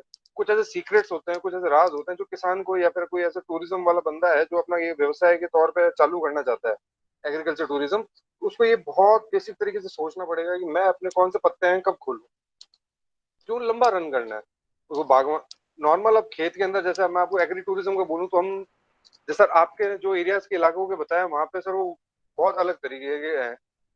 वहां पे ये सारी चीजें, वहां पर नेचर बहुत शानदार है। वहां के लोग इन चीजों को बहुत बेसिक इनकम, जो इनकम सोर्स के जो तरीके हैं ना, उनको समझते हैं कि भाई हमें इनकम सोर्स अपनी बढ़ाना है। पहली चीज, हमें क्वालिटी ऑफ सर्विस देनी है और हमें लंबा रन करना है। वैसे उनको पता था कि हमारे यहाँ पे तो लोग आते नहीं है। अब सिंपल सी बात सर, अगर सिक्किम और उड़ीसा वगैरह इस साइड में है, कभी वहां पे रोड की कनेक्टिविटी ना मिलती लोगों को वहां पे जाने की, और अचानक से फिर सारे लोग वहां पे जाते हैं और वो बाहर की दुनिया से इंटरेक्ट होते हैं, तब उनको पता चलता है कि भाई हाँ, इतना बड़ा दुनिया में इतना बड़ा चेंज हो चुका है कि दिल्ली में क्या हो रहा है। ये सब कनेक्टिविटी से मिला है। अब हमें वो कनेक्टिविटी देनी है किसानों को और उन लोगों को। बेसिकली टूरिज्म इंडस्ट्री आज बड़े बड़े होटल्स, रेस्टोरेंट चेन्स और इनके हाथ में, जो बहुत हाई लेवल पे अपने इनको रन कर रही है। उसके बाद में हमारे छोटे जो क्लास वाले जो होटल होटल हैं, वो आते हैं 2 स्टार कैटेगरी, 1 स्टार कैटेगरी, जो नॉर्मल आज के टाइम पे हमारे जैसे जैसलमेर में कहते हैं 5 कमरों का भी एक होटल बना के बैठे हुए हैं। तो आज आज भी वो कॉन्सेप्ट है, वो होटल का कॉन्सेप्ट है, वो खत्म हो चुके हैं कि आपके कोई 250-300 कमरों की होटल होगी तो ही आपकी होटल कहलाएगी। आज आपने एक कमरा भी रखा है तो भी वो होटल कहलाने के लायक है। ये जो चीज है, यहाँ पे आगे काम करना है। अब हमारे शुरू करते हैं हम सीधे एग्रीकल्चर सेक्टर को समझने के लिए कि जैसलमेर के अंदर हम किन किन सेक्टर्स पे काम कर सकते हैं एग्री टूरिज्म में। अब उन्हीं पॉइंट्स पे बात की जाएगी। सबसे पहले सर से आती है हमारे यहाँ पे जो जैसलमेर के बायोलॉजिकल स्ट्रक्चर है, उसमें हम बात करते हैं। जैसलमेर को हमेशा रिप्रेजेंट किया गया सम के धोरे हैं, थार है, थार का रेगिस्तान है। और मैं ये कहूँ कि जैसलमेर में थार का रेगिस्तान इतना सा है और इतना जंगल है। अगर हम जैसलमेर को एक पोर्शन में कंपेयर करके देखें तो रेगिस्तान इतना सा है और इतना एरिया जंगल है। और इतने एरिया जंगल के अंदर इतना एरिया ग्रासलैंड है, इतना एरिया वेटलैंड्स है। ये अलग अलग एरियाज हैं जो अपने आप को टाइम टू टाइम डेवलप कर रहे हैं। कई ऐसे एंड पॉइंट्स हैं जहाँ पे सर हम लोग जैसे घूमने, कई बार हम नए नए एरियाज को एक्सप्लोर करने के लिए निकलते हैं, तब हम देखते हैं कि जहां तक नजर पड़ रही है आपको लगेगा कि पहाड़ है, पत्थर है, कुछ नहीं है। मतलब घास घास वगैरह भी आपको ज्यादा कुछ दिख नहीं रही। जैसे वहां पे बरसात में आप जाओ, हरियाली का जो नजारा होता है, जो पेड़ पौधे उगते हैं, उनका जो सीन होता है सर, आप पहचान ही नहीं पाओगे। मैं इस जगह पे गर्मियों में आया था और अब बरसातों के अंदर वहां का लैंडस्केप इतना चेंज हो चुका है। तो जैसे जैसे मौसम इवॉल्व होता है, यहाँ का लैंडस्केप भी चेंज होता है। गर्मियों का लैंडस्केप अलग है, बरसातों का लैंडस्केप अलग है, बरसात होने के बाद का लैंडस्केप अलग है, और बरसात फ्री होके जब सर्दियां आती है उस वक्त का लैंडस्केप अलग है। ये तो हो गया हमारे जैसलमेर की जियोग्राफिकल जो स्ट्रक्चर है, जो है, वो हो गया। अब इसके साथ में आते हैं हमारे खेतों पे जब किसान काम करेंगे और पशुपालक वगैरह एक साथ मिलके कैसे काम करेंगे। आज हमारे, जो मैं आपको तक कह रहा था, पोर्शन जो जंगल है, वो जंगल एक्चुअली में हमारे यहाँ के देव भूमिया है, जो हमारे ओरण है। और इन ओरणों को हमें बचाने के लिए हम काफी टाइम से काम भी कर रहे हैं। टीआरडी समाज के जी हमारे साथ में इनमें काम भी कर रहे हैं। इन ओरणों को बचाना इसलिए जरूरी है कि ये हमारे यहाँ के बायोलॉजिकल और इकोनॉमिक, इकोलॉजिकल और इकोनॉमी को पिछले कई सालों से संभाल के रखे बैठे हैं। जब राजाओं का टाइम भी, अगर हम कहते हैं राजाओं के टाइम पे थे, तो यही ओरण थे जिन्होंने यहाँ के लोगों को रोजगार दिया है। ये ओरण थे जिन्होंने यहाँ के पशुपालन, पशुओं को संभाल के रखा। यही ओरण थे जहाँ जिन्होंने यहाँ पे लंबे समय तक सभ्यताओं को स्थापित रहने की शक्ति दी। नहीं तो सर जी, बंजर जैसे कहते हैं, पानी नहीं है कोसों कोसों दूर तक, तो यहाँ पे आप सस्टेन कैसे करोगे। सबसे पहले पानी का सोर्स ही, कहीं पे भी कोई राज्य स्थापित होता था, पहले पानी का सोर्स देखा जाता था कि भाई पानी कहाँ पे है। उस पानी के फिर वहां पे राज्य, शहर जो भी स्थापित होता था वो होता था। तो ऐसे वाटर बॉडीज हमारे जैसलमेर के अंदर है जो लंबी चौड़े एरियाज में फैले हुए हैं। उनको दिखाना, उनके पीछे की जो हिस्ट्री है वो लोगों को बताना। आप अपने जिस छोटे से एक गांव में रह रहे हैं, उस गांव में आज तक कितने, किस तरीके से आप रहे हो, कैसी जिंदगी निकली है और क्या क्या हुआ है, उसके बारे में बात करनी। तो ये सारी चीजें से टाइम टू टाइम लोगों को प्रेजेंट करना है हमें। अब यहाँ पे सर कॉन्सेप्ट आते हैं। मैं ये कहूंगा कि बिल्कुल हमें जैसलमेर में जो एग्रीकल्चर चल रहा है उसका कॉन्सेप्ट ही तोड़ना पड़ेगा। कहीं पे भी अगर आपको कोई ऐसी चीज है जो पुरानी है, जो खराब हो गई है, तो आप उसको खत्म करके उसकी जगह नई व्यवस्था को स्थापित करते हैं। तो जैसलमेर के जो एग्री टूरिज्म है उसमें ऊंट पालक सबसे बड़ा रोल प्ले करता है। जैसे हम सब में जाते हैं, वहां पे क्या है, सम डेजर्ट सफारी। अब डेजर्ट सफारी का जो हमारा पैकेज हुआ करता था जैसलमेर में, वो 15 दिन का हुआ करता था किसी समय। ये बात मैं आपको 70s 80s और 90s के टाइम पे, उस वक्त जैसलमेर में 15-15 20-20 दिन के टूर हुआ करते थे। और आज वो टूर सिमट के हो गए 2.5 दिन, 2.5 से 3 दिन। तो कहाँ जाके हमसे इतनी बड़ी गलती हुई है पिछले 30 सालों के अंदर, कि जो 15 दिन का टूर था वो सिर्फ 2.5 से 3 दिन में रह गया। तो एक 15 दिन, जो अगर बाहर से कोई व्यक्ति आगे रह रहा है तो 15 दिन तक वो कुछ ना कुछ खर्च करेगा शहर के अंदर, तो शहर के अंदर वो पैसा आएगा। ये जो 15 दिन का पैसे से घट के हम 2.5 दिन के अंदर आए हैं, और जो 15 दिन की कमाई थी उसको हम 2.5 दिन में कमाने में लगे हुए हैं। ये यहाँ पे ज्यादा हो चुका है। और ये कई जगहों में पॉसिबिलिटी, जहां जहां टूरिज्म का बूम ज्यादा हो रहा है बट देखने के लिए चीजें कम रह गई है, वहां पे ये चीजें होनी चालू हो चुकी है। तो हमें एक नई नए रास्ता निकाल रहे हैं। उसके अंदर ये है, अब जैसे जैसलमेर वालों के लिए मैं बताऊंगा पूरा कि एग्रीकल्चर टूरिज्म आपके लिए कैसे जैसलमेर में किस तरीके से वर्क करेगा। जैसलमेर के अंदर हमारे ऐसे क्षेत्र है जहाँ पे खेती हो रही है। आप खेत पे एक छोटी सी झोपड़ी बना के रखी, झोपड़ी के अंदर आप, जो गेस्ट आ रहा है वो आएगा, आपके खेत पे रुकेगा, वहीं पे खाएगा, आपने जो लोकल आइटम बनाए हैं वही आपके टेस्ट करेंगे और आपको पे करके चले जाएगा। बेसिक तो ये हो गया जैसलमेर के लिए। अब हम इसको मास स्केल पे किस तरीके से वर्क करें जैसलमेर में, तो इसके लिए नए एरियाज और नई जगह आइडेंटिफिकेशन होनी जरूरी है। वहाँ की जो क्वालिटीज है, वहाँ की जो स्टोरीज है, वो आइडेंटिफाई होनी जरूरी है। उसके साथ में आप क्या नई ऐसी चीज है जो देंगे। जैसे मैं आज देता हूँ कि हमारा एक, जैसे हम आज एक टूर पैक बनाते हैं, तो मैं उसमें बोलूंगा कि सर हम आपको घुमाने के लिए पहले खेत लेके जाएंगे।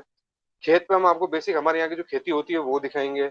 उस खेती को दिखा के फिर हम सर आपको लेके चलेंगे हमारे ओरण के अंदर, जो हमारा जंगल है। उस जंगल को आपको दिखाएंगे, वहां पे कौन से पेड़ पौधे उग रहे हैं, कौन सी घासें उग रही है, यहाँ पे किस तरीके से जानवर रहते हैं। अगर आज एक ऊंट यहाँ पे चराई कर रहा है जंगल के अंदर, ऊंट कौन से पौधों को खा रहा है, उन पौधों की क्वालिटी क्या है, और उस क्वालिटी से जो दूध आपको मिल रहा है उस दूध की पावर क्या है। जैसे ही आपने आपने देखा कि सर वहां पे गाय भी चल रही है, तो हम आपको ये बताएंगे सर गाय इतनी प्रकार की घास खा रही है, इस घास का ये प्रॉफिट है। फिर गए हम के बकरी क्या खा रही है, सर बकरियां ये चीजें खा रही है। तो हमारे यहाँ पे एक बात बोली जाती है कि गाय टाले ऊंट खावे, ऊंट टाले बकरी खावे, मारवाड़ी के अंदर कहते हैं। तो जब गाय जो छोड़ती है उसको ऊंट खाते हैं। तो जो चीजें ज्यादा, ऊँटनी का दूध गाय से ज्यादा पावरफुल है, और ऊँटनी के दूध से भी ज्यादा पावरफुल एक्चुअली बकरी का दूध है। उसके पीछे इसका रीजन ये है कि जो वो प्लांट्स खाते हैं, जो पौधे खाते हैं, उनके क्वालिटीज उनके दूध के अंदर आती है। एक और एक मैं आपको और ऐड कर देता हूँ। जी सर। ऊंट छोड़े आंकड़ों, बकरी छोड़े कांकरों। कहा करो। ऊंट आंकड़ा नहीं खाता, बाकी सब बस। कुछ खाता है। और बकरी बकरी पत्थर नहीं खाती, बाकी बाकी सब सब कुछ दूध। खाती। तो बिल्कुल सर, सबसे बिल्कुल सर। गुणकारी जो है बकरी का दूध है। आंख जो आपका कैलोट्रोपिस है, वो बड़े चाव से खाती है, और उसका दूध हम पी सकते हैं। और सर सही में छोटे बच्चों का, अगर कोई जिनकी कहते हैं ना छोटी उम्र में, कि बच्चा है 6 महीने का, 3 महीने का है, उनकी माँ की मौत हो गई या किसी प्रकार से उनकी माँ उनको दूध नहीं पिला सकती, तो वो बच्चे बकरी के दूध के ऊपर अपना जीवन पाल सकते हैं। बकरी के दूध में माँ के दूध के बराबर ही जो एंजाइम्स है, जो प्रोटीन है, वो उतने उसी लेवल के हैं। तो इनका बिजनेस आपने उनको बताया। अब ओरण से निकाल के मैं उनको लेके चला गया, सर अब हम आपको ओरण से निकाल के हमारे यहाँ की जो लैंडस्केप है वो दिखाएंगे। लैंडस्केप में कैसे, मैं आपको एक ही जगह पे पहाड़, एक ही जगह पे नदी, एक ही जगह पे तालाब, एक ही जगह पे रेगिस्तान, और एक ही जगह पे जंगल, और उसी जगह पे आपको घास का मैदान, ये एक ही एरिया में मैं आपको दिखा दूं। और इसके अंदर आपको माइग्रेटरी बर्ड्स की 350 से प्लस वेराइटीज आपको हम दिखा दें। और प्लस आपको वही हम कहेंगे सर, रात को आप सोगे खुले धोरों के अंदर, ना मच्छरदानी होगी ना कुछ होगी, ठंडी ठंडी हवा होगी, और आप होगे और तारे होंगे खुले। तो ये देके हमने गेस्ट को फ्री कर दिया। ये छोटा सा एग्रो टूरिज्म है। क्यों आज जो बाहर वाले शहर वाले लोग हैं उनको पता ही नहीं है कि भाई गांव में क्या हो रहा है।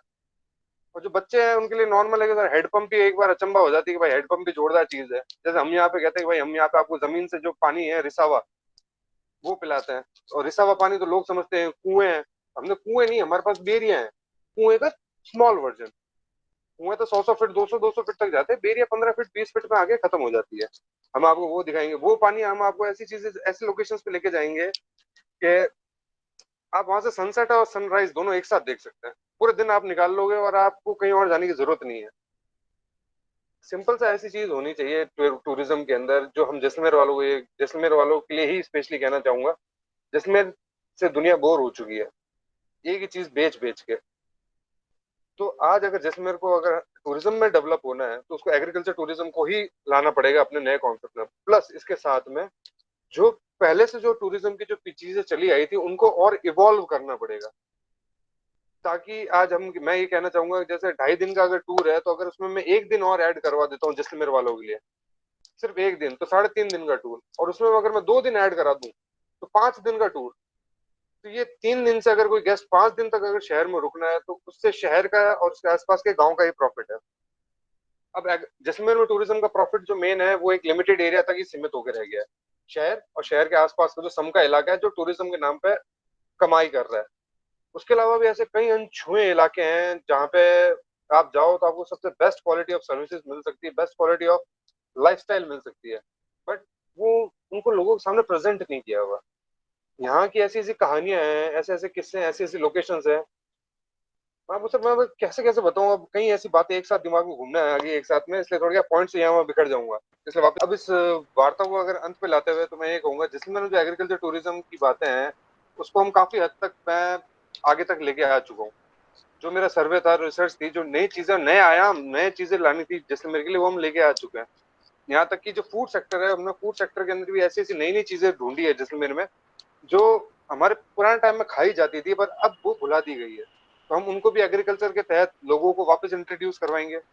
अब इसमें हमें जैसलमेर वालों को सबका सपोर्ट चाहिए, जो हमारे जो लोग हैं, क्योंकि आज हम इसमें जो काम कर रहे हैं इसमें पशुपालकों का भी इन्वॉल्वमेंट है, जो एक गृह की गृहिणी होगी जो हाथ की कला का काम कर रही है उसका भी इन्वॉल्वमेंट है, एक वो किसान जो अपने खेत में बारानी खेती कर रहा है और शाम को मजदूरी कर रहा है, हमें उसका भी इन्वॉल्वमेंट चाहिए इसके अंदर। क्योंकि यहाँ पे एक बहुत ही जो लाइफस्टाइल है जैसलमेर की, जो एक्चुअल जो लाइफस्टाइल है एग्री टूरिज्म में, हम वो ही दिखाना चाहते हैं कि हमारे 1000 सालों से और 2000 सालों तक भी लोग यहाँ पे रहे हैं और उससे पहले भी रहे हैं, वो किस तरीके से यहाँ सस्टेन करके रहे हैं, वही लाइफस्टाइल हम दिखाना चाहते हैं आने वाले टाइम पे, और आने वाले टाइम में ये दिखाएंगे। एग्रीकल्चर टूरिज्म मतलब टूरिज्म के एक्चुअल में यही पर्पज है, और ये चीज आप कहीं पे भी अपने हिसाब से फॉलो कर सकते हैं, चाहे आप उदयपुर के बंदे हो, चित्तौड़ के हो, या राजस्थान में कहीं के हो, या पूरे भारत में, या वर्ल्ड में कहीं भी हो। तो सर बेसिक एंड में यहीं पे अपनी बात को खत्म करूंगा। Over to you Sumit ji. धन्यवाद अमिताभ जी, और धन्यवाद वैभव जी।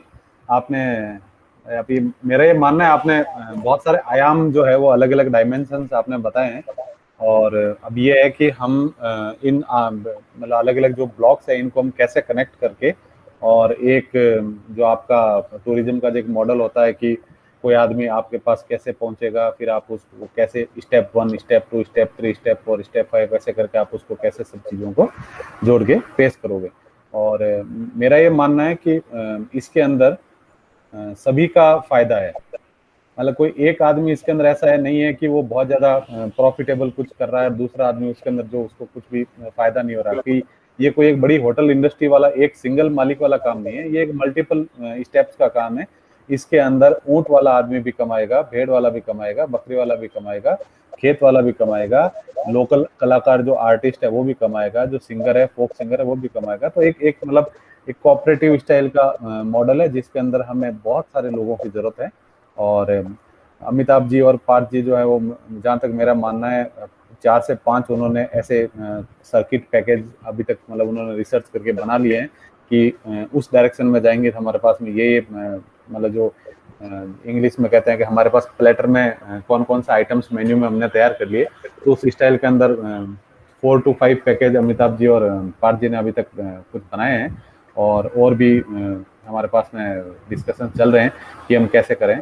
और विभव जी आपका बहुत बहुत धन्यवाद कि आप हमारे साथ जुड़ने के लिए कह रहे हैं, और हमें आपका जो अनुभव है एक्चुअल में मैनेजमेंट और जो कम्युनिकेशन स्टाइल और जो कोऑर्डिनेशन होता है एजेंसीज के साथ में और स्टेक होल्डर्स के साथ में, ये बीच में जो कनेक्ट करने वाले जो लिंक है, अगर आप इसको हमारे साथ स्ट्रेंथन कर दें तो मुझे लगता है कि हम एक अलग लेवल का छोटा सा मॉडल स्टार्ट कर सकते हैं, जिसके अंदर कैसे टूरिज्म जो एक अभी तक जो टूरिज्म था वो किले और मतलब जो राजस्थान के फोर्ट्स फेमस थे, किले देखने जाते थे लोग, और या फिर वहाँ पे सैंड ड्यून्स और सब जाते थे। तो कैसे एक रूरल सेटअप को हम स्टेप फॉरवर्ड करके और हम लेके आ रहे हैं कि हम आपको एक नया कुछ दिखाना चाहते हैं जो आप लोगों के लिए नया है, लोकल्स के लिए बिल्कुल ही वही है जो वो आज भी कर रहे हैं। तो वो जो लोकल आदमी कर रहा है वो बड़ा अपने आप में कंफर्ट होके करेगा। उसको कोई ऐसा नहीं है कि उसको वेल टू डू और बो टाई लगा के और सब टाई वाई पहन के उसको ताज होटल में काम करना। वो अपने घर का राजा बना रहेगा और टूरिस्ट उसके घर पे ही जाके काम करेगा। तो ये जो मॉडल होगा इसके अंदर आप ये मान के चलिए कि स्वाभिमान की भी बहुत बड़ी रक्षा होगी। आदमी अपने घर पे ही बैठा है, टूरिस्ट उसके पास जा रहा है और वो जो बन रहा है वही वो खा रहा है। नहीं तो क्या होता है कि उसके लिए अलग सब कुछ सेटअप हो रहा है। जैसलमेर जैसे शहर के अंदर आप समझ लीजिए कि पनीर कहीं और से आ रहा है, एक्सोटिक फ्रूट कहीं और से आ रहे हैं। अब बिल्कुल बिल्कुल। जो चीज वहाँ पे जो हाईली न्यूट्रिशियस है, जिसको खाने के लिए टूरिस्ट आ रहा है, आप उसको वो नहीं खिला कर आप उसको चेरीज और स्ट्रॉबेरीज और नाना प्रकार की चीजें आप उसको प्लेट में ऑफर कर रहे वही हैं। सर, कढ़ाई कढ़ाई तो पनीर, जो शाही जो पनीर। ब्रेकफास्ट वो डेजर्ट के नाम पे खाने आ रहा है, आप उसको उस ब्रेकफास्ट को ओट खिला रहे हो। तो ओट पे बस खा के उसको अगर आप बाजरे का खिचड़ा खिलाओ और उसको आप खिचड़े की कहानी सुनाओ। और मैं आपको बताऊं वैभव, राजस्थान एक ऐसी जगह है जहाँ पे आप ये मान के चलना कि पेड़ पत्थर फूल ऊंट का साजो सामान, बकरी का साजो सामान, गाय की घंटी, मतलब किस किस पे गाने नहीं है। तो आप अगर कोई चीज करो और उसके साथ उसको दो लाइन बोला, अभी जैसे हम लोग बात करते करते आपको दो कहावत सुना दी, तो दुनिया भर की तो कहावतें हैं, दुनिया भर के गीत हैं। अगर यही सारे कुछ अगर संकलित हो जाए कहीं पे ओरल हिस्ट्रीज के अंदर, और आपको खिलाते खिलाते वो बीच में कह देगा साहब देखो थाली भरने ले रे खिचड़ो, ऊपर घी की बाट की, जिमो मारा श्याम धनी बेटा, जिमाओ बेटी जाट की। तो खिचड़ा खिला रही है, अपने पति को खिला रही है, पर वो एक उसको भी एक तरीके से खिला रही है। तो ये इतने सॉन्ग्स है। अब जैसे ऊंट का जो श्रृंगार है उस पे तो वर्ल्ड फेमस सॉन्ग्स है, गोरबंद। गोरबंद। अब गोरबंद होटल चल रही है, आप सोचिए जैसलमेर में एक बहुत बड़ी 5 स्टार टाइप होटल है गोरबंद। अब वहां पे पता नहीं गोरबंद कितना दिखाते होंगे, पर आप वो देखिए कि ऊंट का सामान कैसे उसको आदमी तैयार करता है, और ऊंट के ऊपर सवारी करने का भी एक अपना सिस्टम है। अभी रिसेंटली लॉकडाउन जब लगा था, मूवमेंट बंद हो गया था, तो जैसलमेर में कुछ ऐसी बारातें गई थी जो ऊंट के ऊपर गई थी। तो जो वापस back to the roots, square root one हो रहा था कि कैसे वापस वो लोग उस पर जा रहे हैं कि भाई जब आपको 20 ही कैंडिडेट्स बाराती बुलाने हैं तो फिर 20 के 20 ऊंट के ऊपर एकदम तैयार होके और अपना जा रहे हैं, क्योंकि गाड़ियां सब बंद हो गई। तो एक अलग मतलब इट्स लेवल ऑफ डिफरेंट। वहाँ के लोगों के लिए तो वही कॉमन सी चीज है, पर बाहर वाले के लिए बहुत अच्छा रहेगा। तो धन्यवाद वैभव जी। हाँ जी, धन्यवाद। पार्थ जी को हम मिस कर रहे हैं। पार्टी को सर ऐड करेंगे, दिखा देना सर उन्हें आप। ठीक, थैंक यू जी। Okay sir, thank you. Thank you sir. हाँ।